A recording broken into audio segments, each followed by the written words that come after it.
Ayer habíamos visto, vamos a hacerlo ahora, porque es importante, vamos a hacer un estudio, porque es tan fácil, obviamente, los que vienen a clases,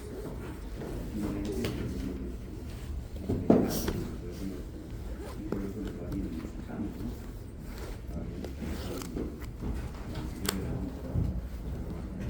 Pero en este capítulo, cuando empieza la clase,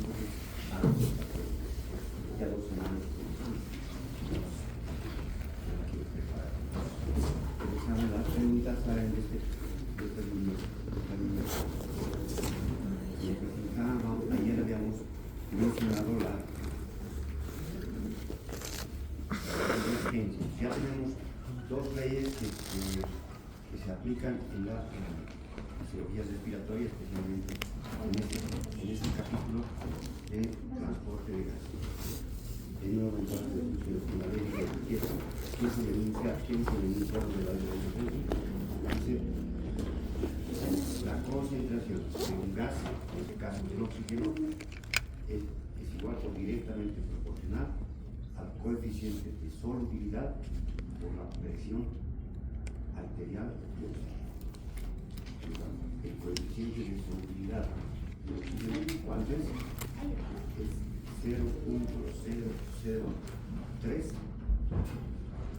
ml de oxígeno quebrado 100 ml de sangre quebrado presión arterial de oxígeno. Entonces, cuando yo quiero saber cuánto es ese oxígeno disuelto, esto se refiere al oxígeno libre, el oxígeno que está dentro de la sangre una vez que sale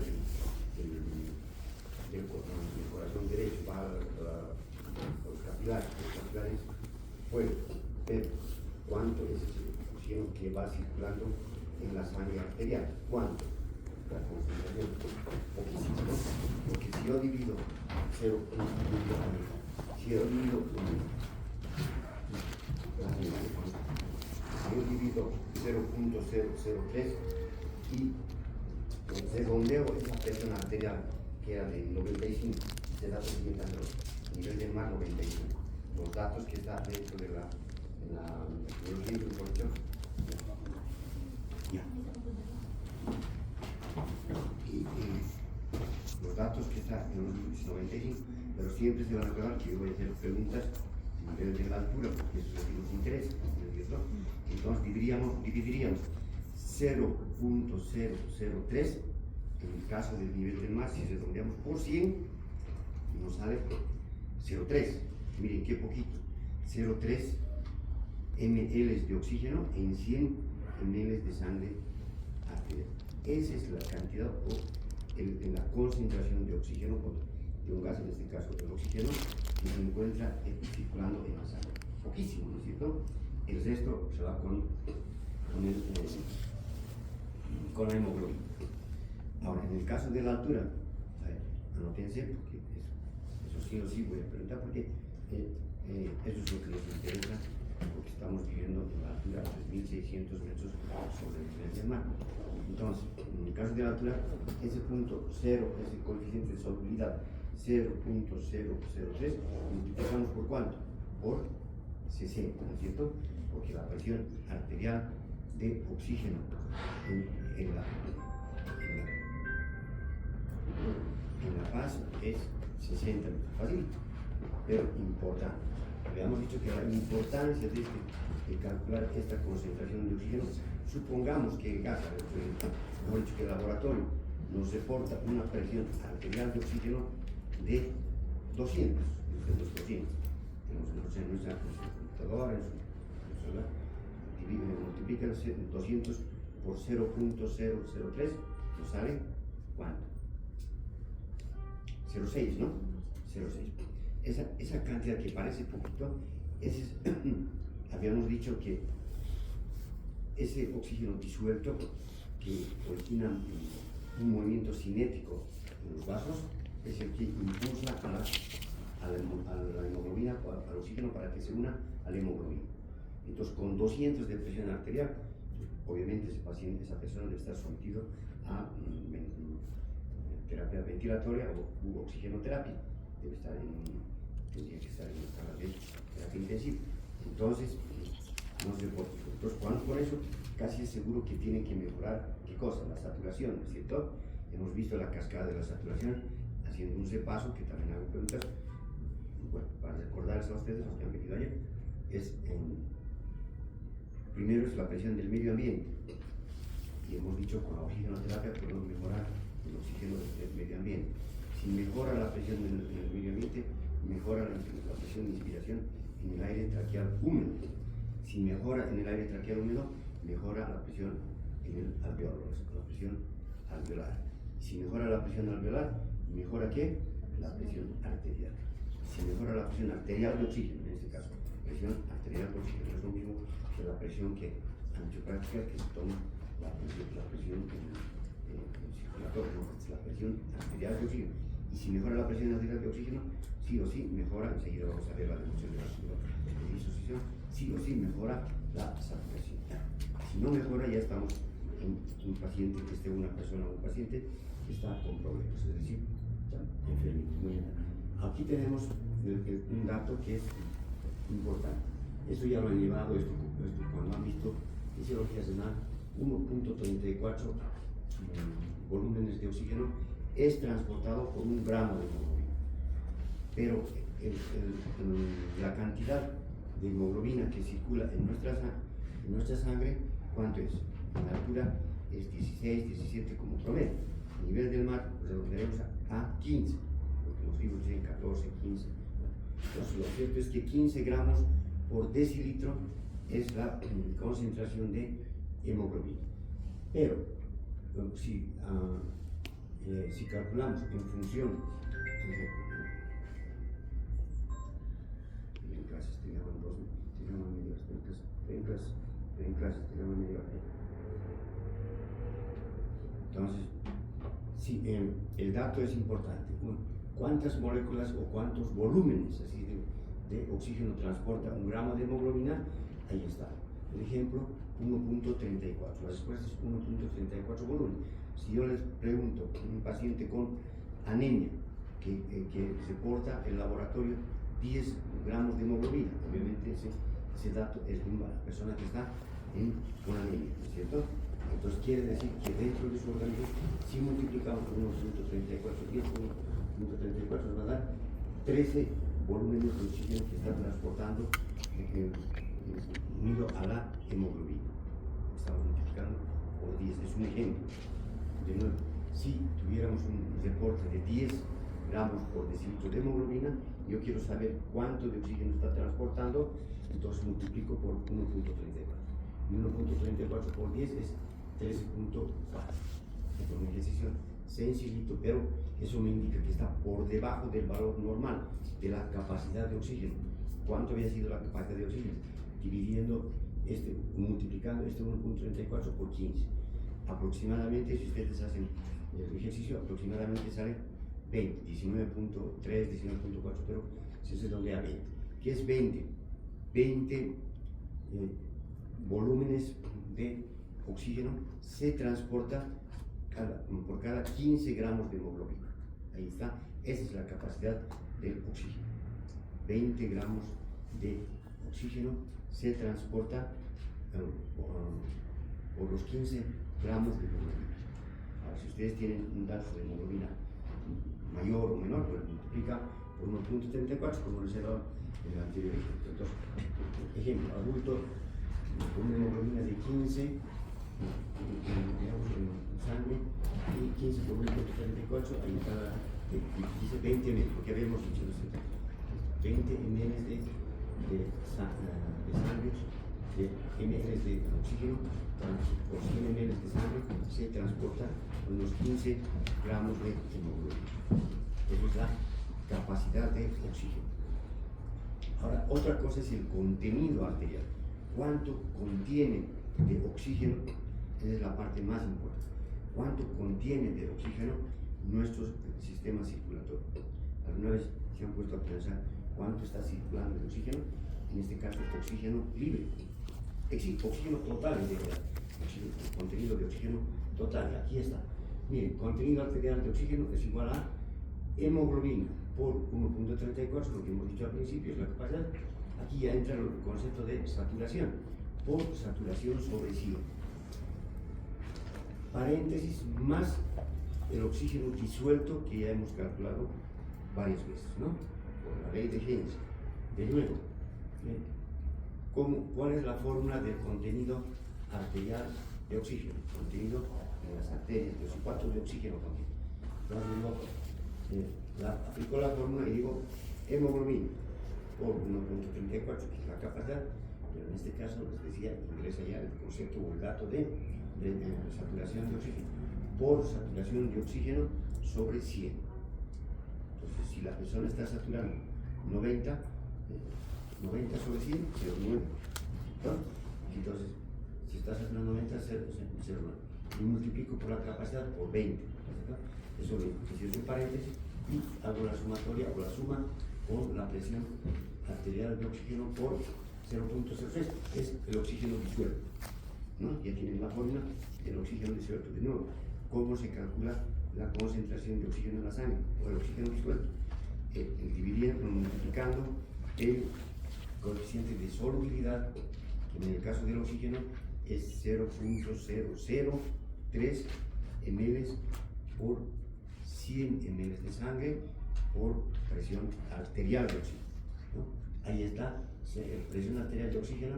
Si esa persona tiene una presión arterial de oxígeno, ahí, ¿cuánto dice? 100 milímetros de mercurio. Entonces calculamos presión arterial de oxígeno por 0.03 y ahí tengo casi lo normal en el nivel del mar. Entonces 0.3. Entonces todo ese ejercicio me va a dar una cantidad de contenido arterial de oxígeno. Se puede hacer también el contenido venoso, cuánto de oxígeno circula en la vena. Entonces, cambio esa A minúscula y le pongo una B aquí, le pongo una B chiquita minúscula, que está en los libros, está, si ustedes quieren, al tener Werner Levy, está ahí muy descrito, muy bien descrito. Entonces, contenido venoso, en vez de A le pongo, y hago el mismo cálculo, digo, hemoglobina por 1.34 por saturación. En condiciones normales, en la altura, sin oxigenoterapia, la saturación del oxígeno en la vena, del oxígeno venoso, es 75%.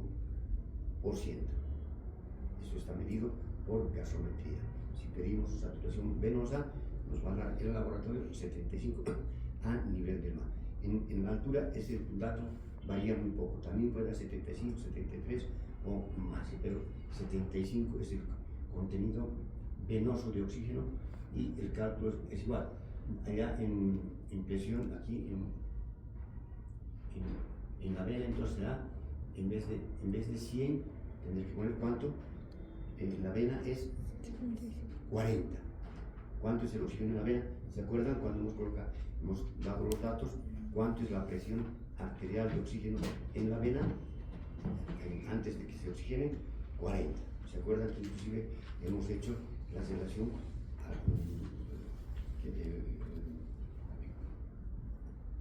el gradiente del oxígeno? Hemos dicho que es 103 dividido entre 40, que es el contenido venoso, a diferencia, nuevamente estamos volviendo un poquito atrás, de la diferencia alveolo arterial. ¿Cuánto es la diferencia alveolo arterial? Hemos dicho que es 103 dividido entre, mejor dicho, nos estamos 95, que es la presión arterial de oxígeno a nivel del mar. Nosotros tenemos, estoy repitiendo varias veces, nuestra presión arterial de oxígeno, que es de 60. ¿Ya? Bien. Entonces, como ustedes están viendo, tenemos puros datos, ¿no? Entonces, aquí es un ejemplo dice 1.34 y hemos calculado con hemoglobina de 12. En este ejemplo, la hemoglobina de 12 por 1.34 y el dato de la presión arterial de oxígeno es 105 milímetros de mercurio. Entonces ahí, en el contenido arterial, solamente reemplazo en la fórmula los valores que nos da el laboratorio. ¿Eso con qué objetivo? Con el objetivo de saber cuánto de oxígeno tiene el paciente. ¿Qué tal sería que si nosotros calculamos en un paciente, generalmente la mayoría tiene concentración de hemoglobina en la altura 17, 16. Hay personas que tienen mucho más, que son las que en eritrocitosis tienen 20, 21, 22 de hemoglobina. Entonces, y eso compensa con la saturación. Entonces su contenido arterial de oxígeno en la ecuación va a llegar a ser el mismo que el nivel del mar. ¿De acuerdo? Entonces ahí está otro ejemplo. Ahí está otro ejemplo. Ya hemos visto eso de la presión de inspiración del oxígeno. Entonces, pasamos el contenido arterial de oxígeno, otra vez la fórmula, fíjense, siempre contenido, para estar llegando, es decir, contenido arterial, que también puede ser contenido venoso, y enseguida vamos a ver para qué nos sirve el contenido venoso, calcular el contenido venoso. Entonces la fórmula, presión, mejor dicho, un porcentaje de, igual, está porcentaje de saturación por hemoglobina por 1.34, o hemoglobina por 1.34 por el porcentaje de la saturación. Paréntesis, siempre paréntesis, todo ese valor multiplicamos por el oxígeno disuelto. Listo. De nuevo, en condiciones normales, a nivel del mar, ese valor es 20 ml de oxígeno sobre 100 ml de sangre. Y aquí tenemos la fórmula del consumo de oxígeno. ¿Cuánto es el consumo de oxígeno?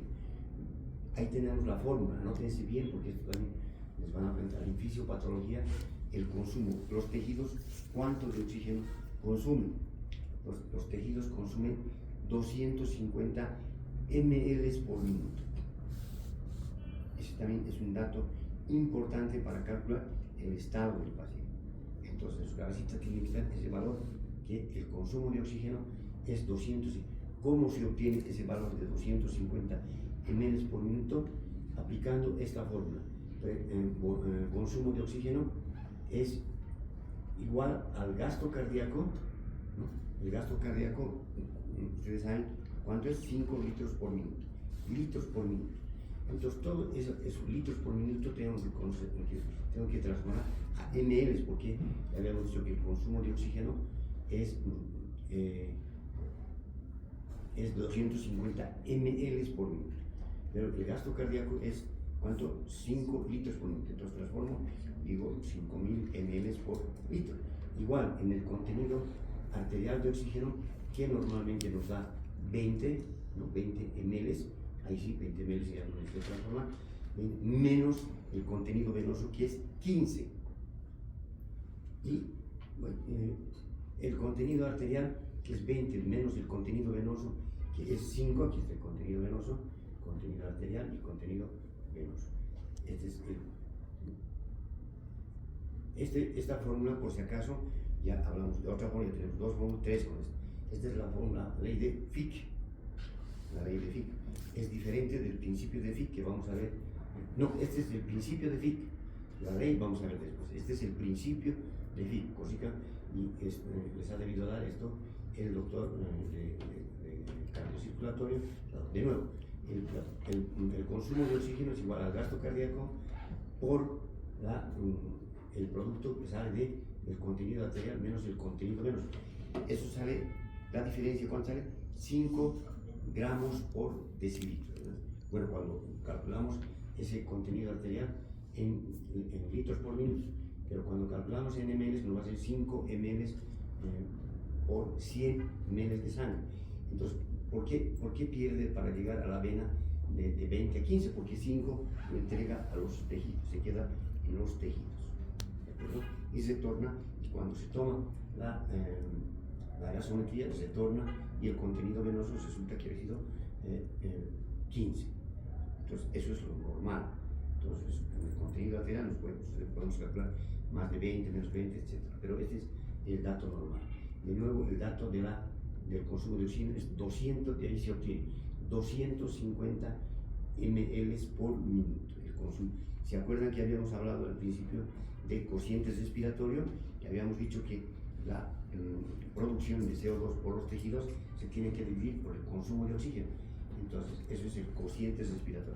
Entonces, ¿cuánto era la excreción de CO2? Habíamos dicho que es 200 ml por minuto que sale el CO2. ¿Y cuánto consumen nuestros tejidos? 250. 200 entre 150 nos sale 0,8. sin unidades, porque es una relación, producción de oxígeno o excreción de CO2 sobre consumo de oxígeno. Este es un dato también importantísimo. Por ejemplo, ¿quién requiere mayor consumo de oxígeno? Por ejemplo, un corazón que está mal, ¿no? Ahí ya les van a enseñar eso, se aplica el doble producto. Por ejemplo, tal vez en circulatorio, que el doble producto es dividiendo la presión arterial media. Si una persona tiene una presión arterial media de 100, digamos, y una frecuencia cardíaca de 150, entonces nos daría 15.000. Se ha pasado de 12.000, que es el valor del doble producto. Entonces, cuando se pasa de ese valor, decimos que tiene un factor de riesgo isquémico, es decir, ese paciente, si está con tanta taquicardia de 150 y de 100 presión arterial, que su corazón está bombeando mucho, no está bombeando de forma patológica, y había estado en 15.000 de doble producto. Eso determina que hace que aumente el consumo de oxígeno. Entonces, como no le llega mucho sangre al corazón por esa taquicardia, entonces pide más oxígeno. En ese caso está pidiendo aumentar el consumo de oxígeno, ¿ya? Y se pide al laboratorio los gases y se calcula cuánto de contenido tiene ese paciente. Entonces, todos esos datos ustedes tienen que saber que con los valores normales, porque les va a reportar el laboratorio, y con eso van a resolver. Ahora, acá tenemos, por ejemplo, también es un dato importantísimo, y aquí está, esto creo que no les dan en fisiopatología, bueno, tal vez en fisiopatología, y lo pasan por alto. Ahí está el suministro, el delivery, quiere decir delivery, cuánto de oxígeno le oferto al tejido. Hemos calculado, por ejemplo, que el gasto cardíaco, aquí hay fórmulas, aquí dice gasto cardíaco, más exacto es índice cardíaco. El índice cardíaco, ¿cuánto es? Es el gasto cardíaco dividido por la superficie corporal total. El índice cardíaco, estoy repitiendo, es el gasto cardíaco dividido en la superficie corporal total. Entonces, de nuevo, el delivery o la oferta ya en final que se le da a los tejidos es igual al gasto cardíaco, que es el índice cardíaco por el contenido. ¿Cuánto es el contenido? 20, por un factor de 10, porque aquí dice gasto, pero cuando es índice cardíaco tenemos que calcular por un factor de 10. De nuevo, para los que se han perdido un poquito, yo quiero saber cuánto de oferta que le estamos dando al tejido. En condiciones normales se calcula así, se dice, la D es delivery, oferta, ¿no?, de oxígeno. En algunos textos dice gasto cardíaco, pero mejor es calcular un índice cardíaco.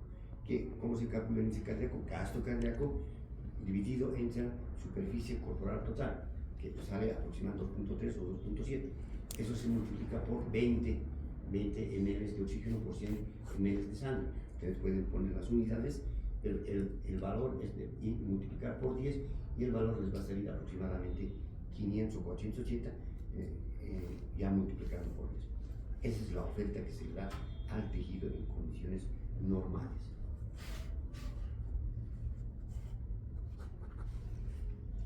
Tenemos contenido arterial, consumo de oxígeno y la oferta de oxígeno, o la DO2 o suministro de oxígeno a los tejidos. ¿Perdón?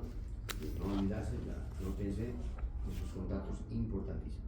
Con eso ustedes pueden, en un paciente clínico que está en la sala de internación y está delicado, entonces ustedes pueden, digamos, estudiar a ese paciente en base a los datos que nos da el laboratorio, y ustedes ya saben cuáles son los valores normales y cómo se calcula. Es cuestión de que se pasen un poquito y no es difícil. Aquí está, ahí están las fórmulas: contenido arterial, contenido venoso, diferencia arterio venoso de oxígeno, están las unidades y los valores, y la entrega de oxígeno, el delivery, consumo, la producción de oxígeno, es lo mismo, y el gasto cardíaco en reposo, ¿de acuerdo? Ahí están esto está en unidades, calorías, kilogramo, día, pero lo que nosotros manejamos el gasto cardíaco es volumen, que es 5 litros en volumen por tiempo.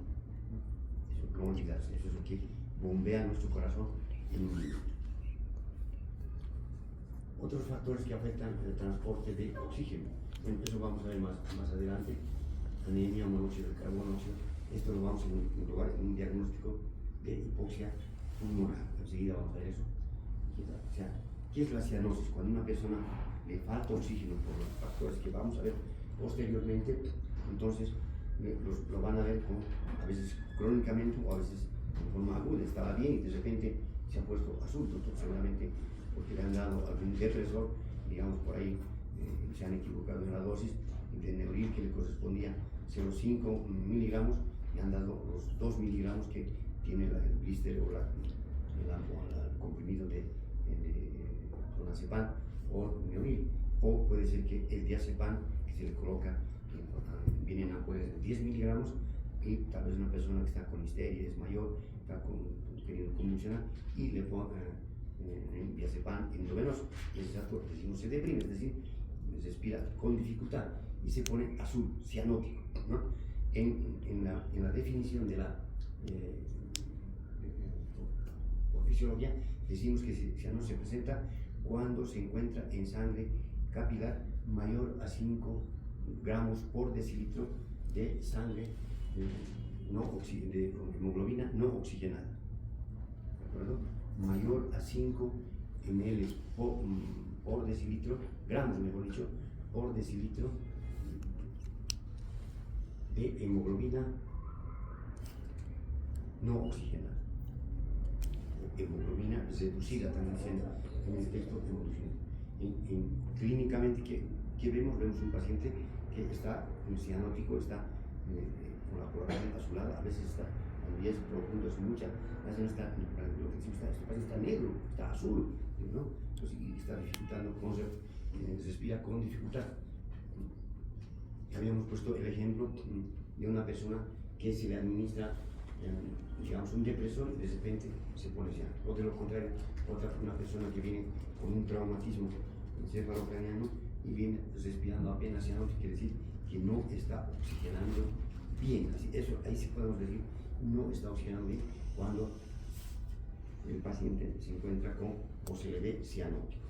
Entonces, ese dato van a ver constantemente la cianosis, ¿no? Ahora, ¿qué es la cianosis? La coloración es un signo que indica el transporte de oxígeno. Se produce cuando existe más de 5 gramos de hemoglobina por 100 ml de sangre arterial en estado de aumento de la desoxihemoglobina, ¿de acuerdo? En sangre arterial, mayor a 5 gramos por decilitro. Ahí está, coloración azulada, etc. Su ausencia, dice, no excluye hipoxemia. No, vamos a ver en este caso cuando hay una intoxicación, porque eso van a ver con frecuencia, a veces salen las noticias, se ha dormido en la casa con la estufa prendida con el gas, ese gas emana monóxido de carbono y le quita al oxígeno su afinidad por la hemoglobina y bueno, pues no hay oxígeno que vaya a los tejidos y ese monóxido, esa unión no nos sirve al organismo y el paciente muere, ¿no? Cuando no se atiende, al menos uno sale de ese ambiente donde está el monóxido de carbono. Ahí está lo que les hablaba de la curva de disociación de la hemoglobina. De nuevo, en el eje de las abscisas que hemos dicho que está la presión arterial de oxígeno. Hagan este dibujito porque es importante para no olvidarse. Voy a preguntar también en función de este dibujo la relación que existe entre la presión arterial de oxígeno y con la saturación que se encuentra en el eje de las ordenadas. En el eje de las abscisas es el eje horizontal, ¿no? Este es el eje de las abscisas y este es el eje de las ordenadas. Y aquí se encuentra la saturación. Entonces, aquí, en este punto, digamos, si está 100, más abajo 80. Imaginarnos que está aquí en 97. Y eso le corresponde al nivel del mar, una presión arterial de 95 aquí. Ya hemos dicho, a los que no han venido a esa clase, hemos dicho que nunca es 100% sin condiciones normales, es 95. ¿Por qué? Por los shunt, por los cortocircuitos, ¿no? La sangre se ha mezclado y cuando tomamos sangre en la arteria radial, entonces nos reporta 95 a nivel del mar. Nosotros habíamos dicho, nos reporta aquí 60, 58, 59 hasta 55, pero nosotros habíamos dicho en el contenido compensamos la cantidad de oxígeno. Entonces, este 60 le correspondería a lo que ustedes han hecho ayer, no sé si alguien ha traído oxímetro, entonces a este nivel está 90, 93, ¿no? 90, 91, 92, y eso aquí está, hacemos la, digamos, la perpendicular, ahí encontramos 97, y de aquí prolongamos hacia abajo, y eso es, aquí nos da 60 milímetros, mejor dicho, sí, 60 milímetros de mercurio de presión arterial de oxígeno. Pregunta, en La Paz, ¿cuánto es la saturación y por qué? La saturación es entre 88 y 93. ¿Y por qué? Porque la presión arterial de oxígeno en La Paz es de 60 milímetros de mercurio, poco más, poco menos. Entonces, cuando se les pregunta, yo decía como ejemplo a los estudiantes de quinto año, ¿qué significa en el monitor que el oxígeno está, por ejemplo, en el 88? Está oxigenando mal, cuando sube así está oxigenando bien, pero ¿qué es bien y qué es mal? Ahora ya saben que cuando se oxigena, en ese término dice bien, quiere decir que estamos con una presión arterial de oxígeno de más de, por ejemplo, si está con 95 de saturación, ustedes prolongan la perpendicular y hacen la intersección va a 70 milímetros de mercurio para la altura está bien. Sin embargo, en los libros, ustedes van a ver que en todos los libros nuestra es 60, nuestra presión arterial de oxígeno, ¿no? En los libros eso ya consideran un valor de hipoxemia e hipoxia, ¿no es cierto? Pero existen mecanismos de compensación. Cuando estos valores marcan alto, entonces la curva de disociación de la hemoglobina, que es esta curva, entonces, ¿cómo se obtiene antes esta curva? Ahí tienen una flecha. Entonces, les había dicho que la hemoglobina, una vez que el oxígeno pasa al capilar pulmonar y se une a la hemoglobina, esta forma de unión es en forma de, como dicen los textos, de cooperación, de cooperativa, es decir, la primera unión de la subunidad alfa ayuda a otra subunidad y así sucesivamente se va uniendo el total de la hemoglobina y tenemos por eso que a este valor llega y ya no se une más, ¿no? Más de las 4, ya más de las 4 hemoglobinas, por eso es esta flechita. Ahora les decía que hay factores, a ver, creo que está aquí, ahí está, hay factores primero, antes de hablar de los factores de compensación, primero el concepto de disociación. ¿Qué es la disociación? ¿Qué quiere decir disociación? Que se libera con más facilidad.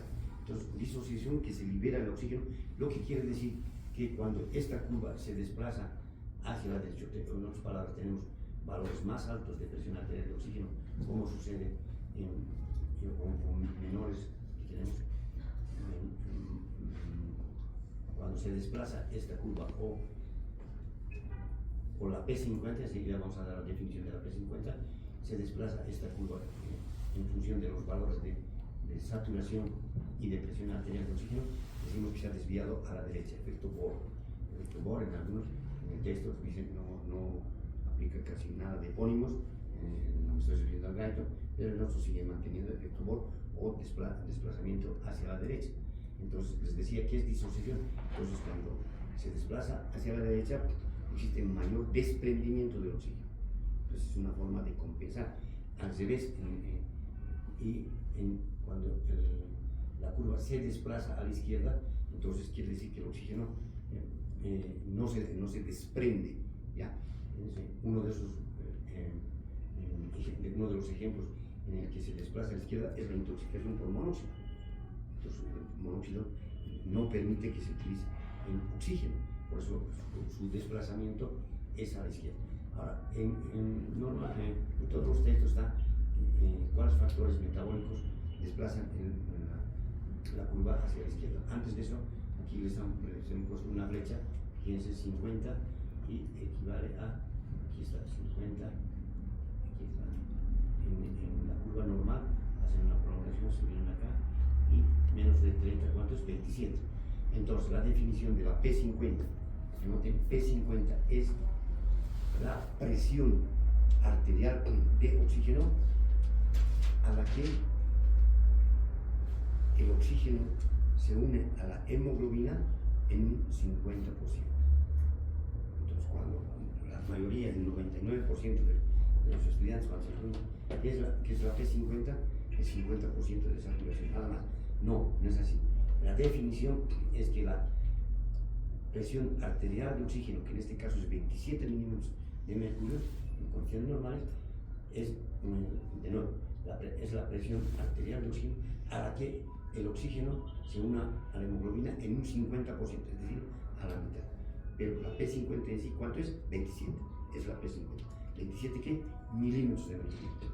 Entonces, esos 27, habíamos dicho, se puede desplazar a la derecha o a la izquierda, dependiendo del trastorno metabólico. Ahora, decir, ¿cuáles son los casos? Eso sí, van a encontrar en los libros cuando se desplaza a la derecha, o efecto Bohr, o desplazamiento a la derecha, cuando la concentración de CO2 aumenta en sangre arterial. Habíamos dicho, o la presión de CO2 también, que también es directamente proporcional, aumenta en la sangre arterial. Y otra causa que determina el desplazamiento es la temperatura. La temperatura. Es decir, cuando el paciente está con hipertermia, una fiebre de 40, 43, si le toman sus muestras, va a tener valores elevados y su curva va a estar desplazada, o la misma P50, que es un factor de REF, es un dato de referencia, se desplaza. Pero es una representación gráfica. Ustedes tienen que deducir cuánto está de presión, cuánto se desplaza de arterial de oxígeno, ¿no? Entonces decimos, cuando aumenta la concentración, vamos a ver enseguida la concentración de CO2, ¿ya? Es igual, esto también se aplica a la ley de Henry, al coeficiente de solubilidad por la presión arterial de CO2. Entonces, el coeficiente de solubilidad del CO2, ¿cuánto es? 0.6 ml por cada 100 ml de sangre. Entonces, cuando tengo en sangre arterial 40 milímetros de mercurio, 6 por 4, 24. 2.4 ml de oxígeno tengo en sangre arterial.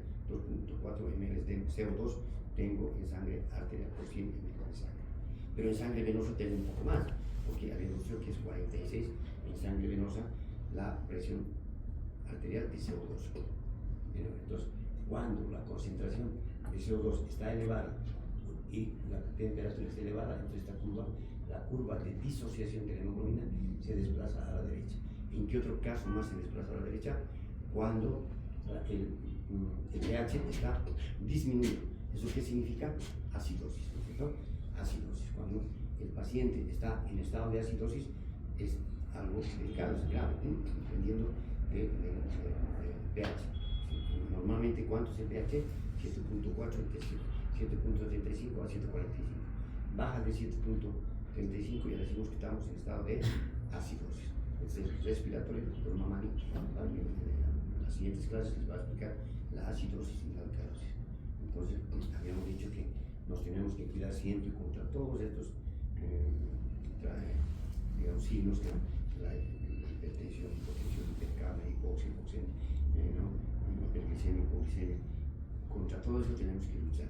Pero para luchar con eso tenemos que tener bases fisiológicas, ¿no es cierto? Ahí está una de las bases. Entonces, ¿qué otro factor aumenta hace que se desplace hacia la derecha? Es el aumento de la 2,3-DPG. Es una enzima, la 2,3-DPG, difosfoglicerato. Es una enzima derivada del ciclo de Krebs. Entonces, ¿cuándo aumenta esta enzima?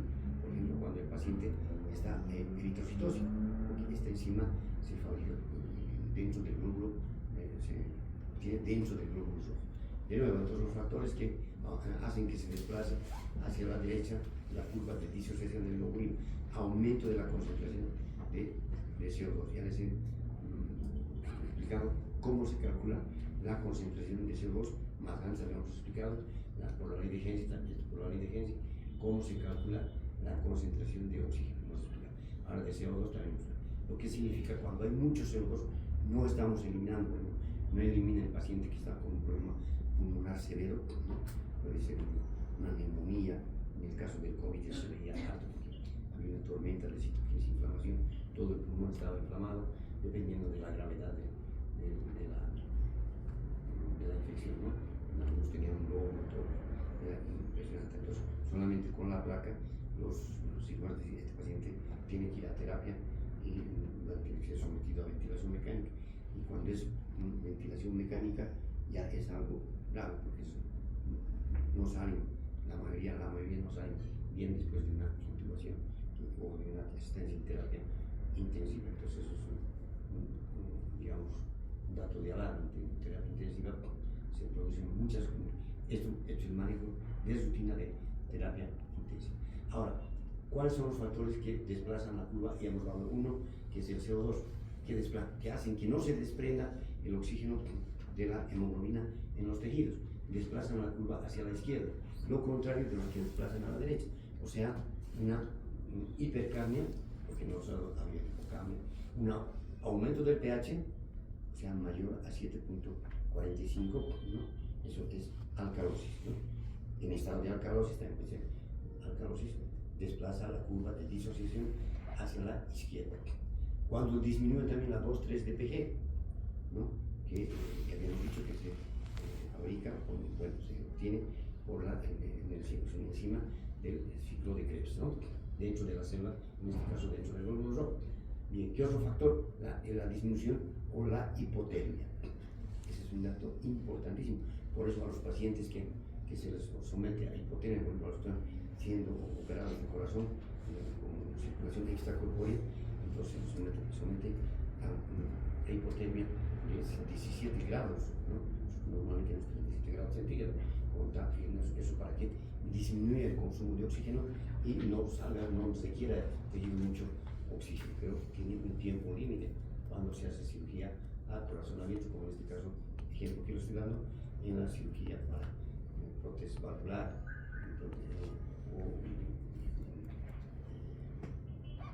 bypass coronario, etc. También hay trasplante, etc. A estos pacientes que están con circulación extracorpórea se tiene que disminuir con la máquina de circulación la temperatura.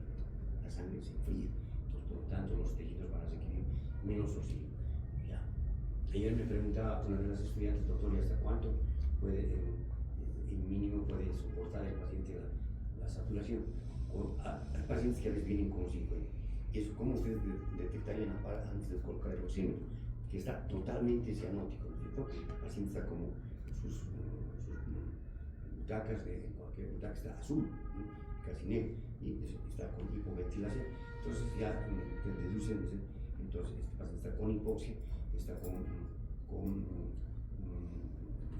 acidosis, en este caso respiratoria, metabólica, etc. Está con dificultad respiratoria o hipoxia, ¿no? Ahí tenemos los 4 factores que desplazan a la izquierda y también tenemos los otros factores que desplazan a la derecha, ¿verdad? Hemos dado el concepto también de la P50. Esto siempre se pregunta, inclusive en los exámenes de residencia, también cuando hacíamos defensa, ahora no va a haber, del trabajo de investigación, algunos colegas lo primero que me preguntaban al grupo que estaba, ¿qué es la P50? Bonito trabajo, pero no sabían un concepto básico cuando presentaron algo relacionado con la respiración, no sabían el concepto de P50. Nuevamente, P50, para los que no han anotado o no quieren, digamos, se han confundido. Entonces, la P50 es la presión arterial a la que el oxígeno se encuentra saturado con la hemoglobina en un 50%. Entonces, cuando ustedes vean la saturación, inmediatamente en su casita, así como han calculado el eje eléctrico, han aplicado el círculo de Cabrera, pues dice por acá está el eje eléctrico, la derivación 1 de la su casita tiene que estar dibujado, antes de estar en el intelecto, no va a dar, eso está haciendo todo la inteligencia artificial, eso tiene que en la cabeza, tiene que estar toda la vida, ¿no? En el círculo de Cabrera, y este esquema igual. Entonces, cuando se le pregunta qué significa que la presión arterial, mejor dicho, la saturación está en 60, el doctor está con hipoxemia, o alguna otra causa está con hipoxia, con alguna causa que está disminuyendo la presión arterial de oxígeno. Entonces, de nuevo, la presión arterial de oxígeno está en directa relación con ¿quién? Con la saturación. La saturación está en directa relación con ¿quién? Con la presión arterial de oxígeno. Entonces, de nuevo, si la presión me marca, por decir, la saturación me dice 40, quiere decir que su PA minúscula arterial de oxígeno estará en 20. Pucha, una hipoxemia terrible, ¿no? Y si no se atiende a tiempo, entonces el paciente se va a morir. Y luego les decía, una persona, por eso no molesta cuando no quieren ser médicos, sino asisten a clases, no sé cómo tendrá exámenes pasados, etcétera, o a la suerte, el TEPS, no sé, cómo sumados, o se esforzarán en la parte de que se autodidactas, etcétera, porque estos datos se obtienen siempre en el laboratorio y tienen que ser explicados por el que ha manejado pacientes, ¿cierto? El libro va a tardar en entender cuando quedan, especialmente les decía, en los respiratorios y en vascular. Estaba dándoles el ejemplo, que una persona puede estar con problemas de tiroides, con problemas, inclusive con problemas neurológicos, con problemas de mucho tiempo, ¿no? Hasta a veces con cáncer, cura, no sabes, no se vuelve el cáncer, pero sin oxígeno y sin presión arterial no puede estar ni un minuto. Por eso es lo importante. Por eso cuando pregunto, digo, dígame cómo es la curva de distribución, estoy hablando de ejemplo aquí, no estoy dando nombres por si acaso, pero con eso quiero decir que están mal, la mayoría de los que vienen, seguramente los que están asisten regularmente y estudian, tal vez no me ha tocado, pero los que siempre me tocan no sospechan la curva de disociación de la hemoglobina. Ahí está la curva de disociación. Entonces, la relación entre la presión arterial de oxígeno, que a minúscula, con la saturación, la relación directa. Se aumenta la saturación, se aumenta la presión arterial de oxígeno, y ahora se indica por qué puede aumentar la presión arterial por oxígeno terapia. Ya sea con mascarita, con gotera, o finalmente sí, cuando sea, ese es el oxígeno terapia a presión del medio ambiente. Cuando se le intuba al paciente, se le pone un tubo endotraqueal y se le conecta al respirador o a las máquinas de anestesia, entonces eso se llama respiración controlada. Entonces hay tres tipos de respiración: normal, ¿no? Respiración automática, normal, ¿no?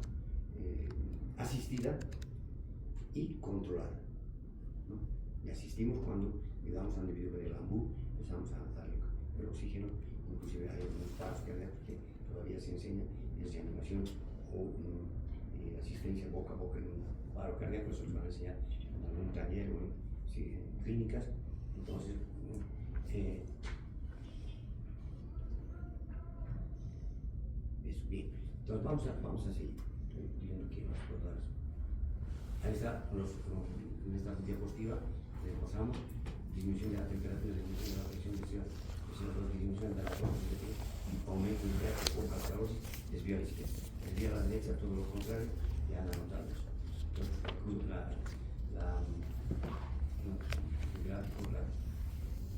la línea en el eje de las abscisas, presión parcial de oxígeno o presión arterial. Algunos hablan como presión parcial, ¿no? Los textos, pero ¿qué es esa presión parcial? Es la presión dentro de la arteria, ¿cierto? Presión arterial de oxígeno. No se olviden de ese dato, ¿no? No se olviden tampoco de la P50. Aquí vamos a aplicar otra ley. En la anterior habíamos dicho, cuando se calcula el consumo de oxígeno, es el principio de Fick, porque se tiene que tomar sangre venosa, sangre arterial, y el gasto cardíaco se tiene que medir, digamos, se puede calcular, tiene que ver con un catéter de Swan-Ganz, otro se puede deducir a través de una ecocardiografía, ¿no? Es decir, el paciente tiene tanto con la ecocardiografía, ya no se hace tanto, eso vamos a ver antes de mañana, no se hace tanto el estudio hemodinámico con un catéter que se introduce por la yugular interna, ¿no? Por la carótida interna, mejor dicho, y se llega al corazón y se mide la BBC. Bien, eso ya no se hace, la ecocardiografía has reemplazado para hacer el diagnóstico de muchas patologías en la esfera pulmonar, en la esfera cardiológica y también en la esfera pulmonar. Ahí está la fórmula, anótense, la velocidad de transporte de un gas, en este caso siempre hablamos del oxígeno, ¿no? Es igual al área de difusión por la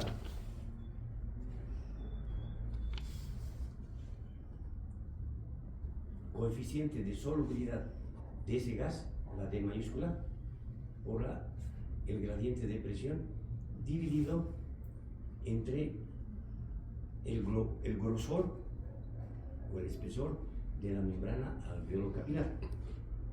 De nuevo, la velocidad del transporte del gas, en este caso del oxígeno, o la no más velocidad de transporte del oxígeno, es igual al área de difusión por el coeficiente de solubilidad por el gradiente de presión sobre el grosor. Ahora, ahí tenemos una representación de un alveolo, una partecita, es decir, un gráfico que es demostrativo. Mire, entonces, ¿cuándo se aumenta el área? Habíamos dicho el área de difusión, del oxígeno alveolo arterial, ¿cuánto es? Bueno, el área por el que pasa del oxígeno hacia la sangre. ¿Cuánto? Habíamos dicho 70 metros cuadrados. Ese es el área de difusión. Ahora acá en el ejercicio, como está en el numerador, está mayúscula en el numerador, ¿en qué casos puede disminuir y aumentar? Y por ende va a alterar el resultado, o sea, la velocidad de difusión del oxígeno.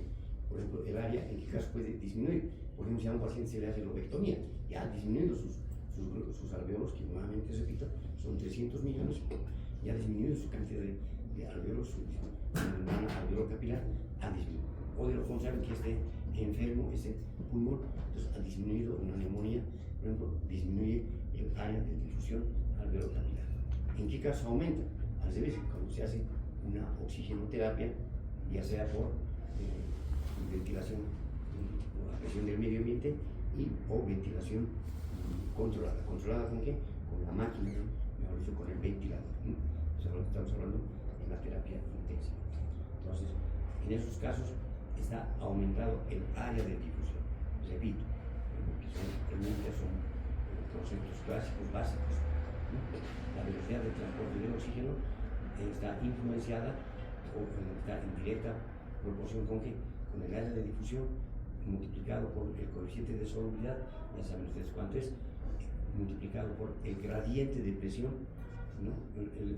Y dividido entre el grosor o el espesor de la membrana. Vamos a dar dos ejemplos rápidos. ¿En qué caso está aumentado el gradiente de difusión? En el caso de una oxigenoterapia, aumenta la presión, ¿no? Estamos aumentando la presión de inspiración. El oxígeno aquí estamos queriendo meter a nuestra circulación, a nuestros capilares para que la hemoglobina lo capte y se lo lleve a los tejidos, y en el monitor nos diga que está mejorando la saturación. En ese caso aumenta la presión, el gradiente de presión. ¿En qué caso disminuye? En los casos que ustedes pueden imaginar, en cualquier caso, digamos, de enfermedad del pulmón,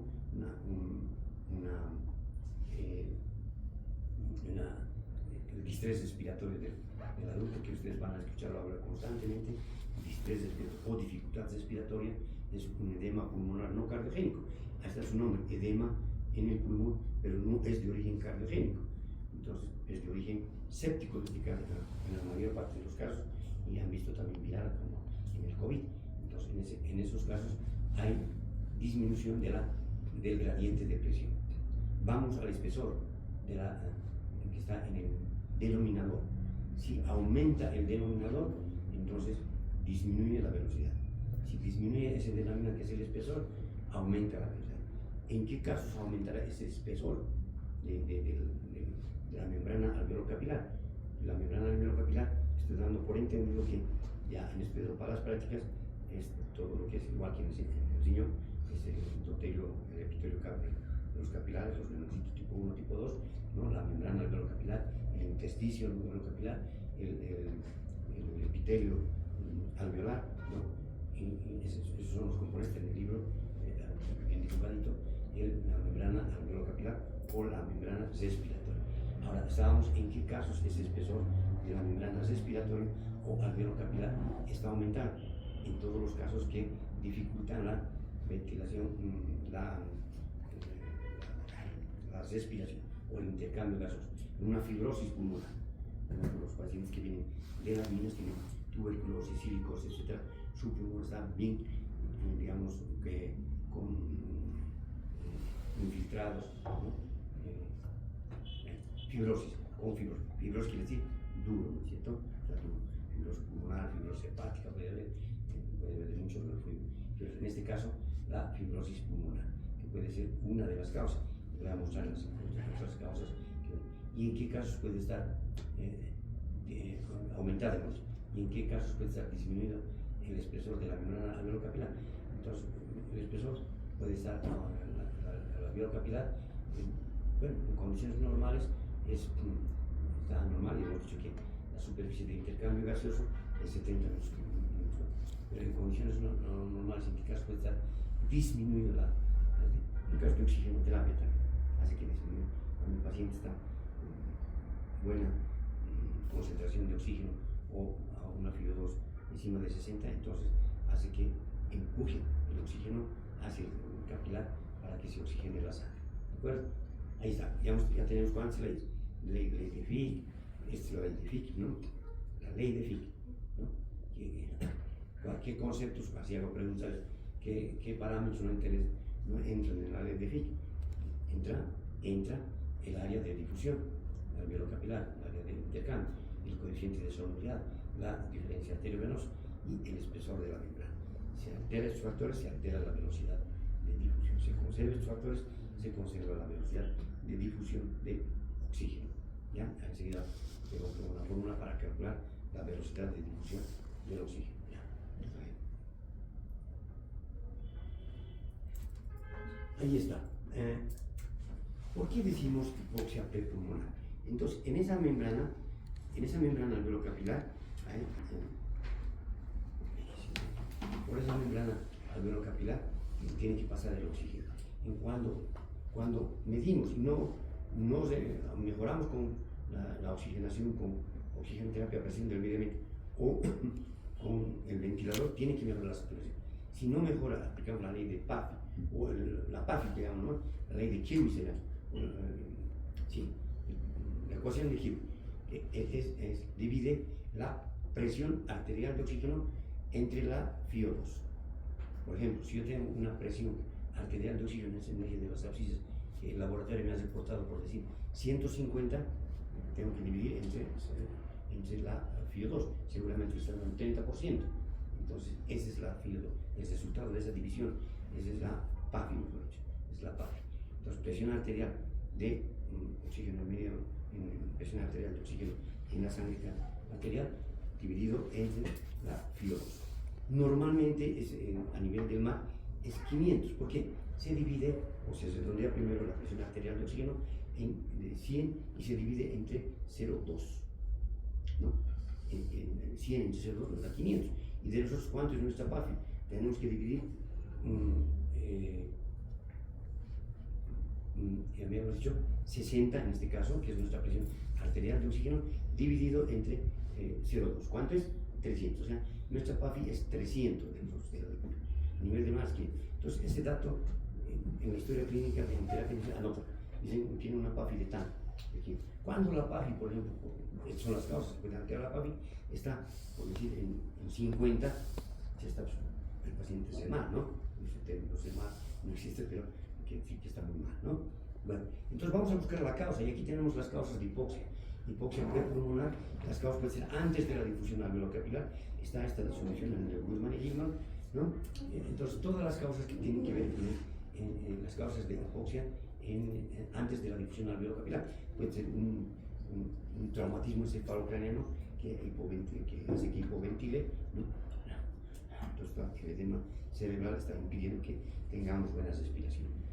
Una obstrucción, una ingestión por depresores, puede ser en este caso del neuril, del diazepam, clonazepam, flunitrazepam, etcétera, las benzodiazepinas, o el mismo alcohol, puede ser una hipoxia.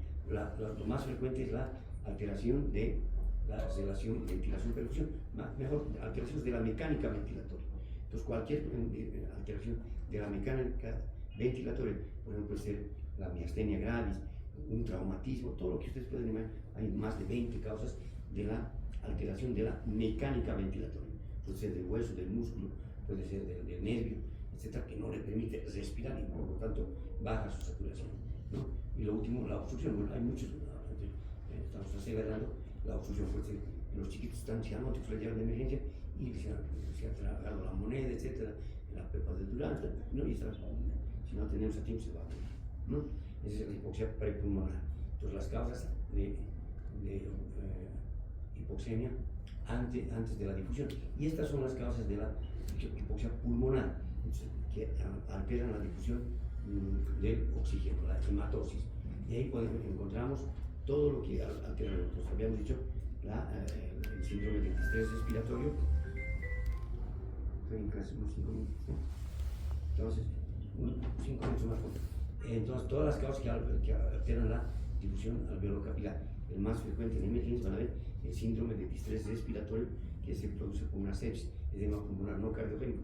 Las fibrosis, el edema agudo de pulmón, etcétera, etcétera, son de causa pulmonar. Y por último, las causas postpulmonares, que son, ya hemos visto, la anemia, ¿no? Puede ser la por hipovolemia, puede dar anemia, disminución de la hemoglobina, y la metahemoglobinemia, que es que el oxígeno se une en el estado físico, no nos sirve, nos va a dar hipoxia, como en el caso de la ingestión de hipoclorito de sodio, que se llama cuando ingerían en la pandemia, que se llamaba cuando ingerían la pandemia de sodio, igual que la lavandina. ¿Qué se llama? No, pero no era como dióxido de cloro. Bueno, eso también llega a una meta. ¿Qué es la metahemoglobinemia? Habíamos dicho que es la unión del oxígeno, pero con el oxígeno en su estado físico, no fesoso. Entonces da una metahemoglobinemia. Y por último, la intoxicación por monóxido de carbono. ¿De acuerdo? Por monóxido de carbono. Esa es la hipoxia postpulmonar. Bien, jóvenes, el doctor ya he quitado 5 minutos. Muchas gracias. Gracias. Gracias por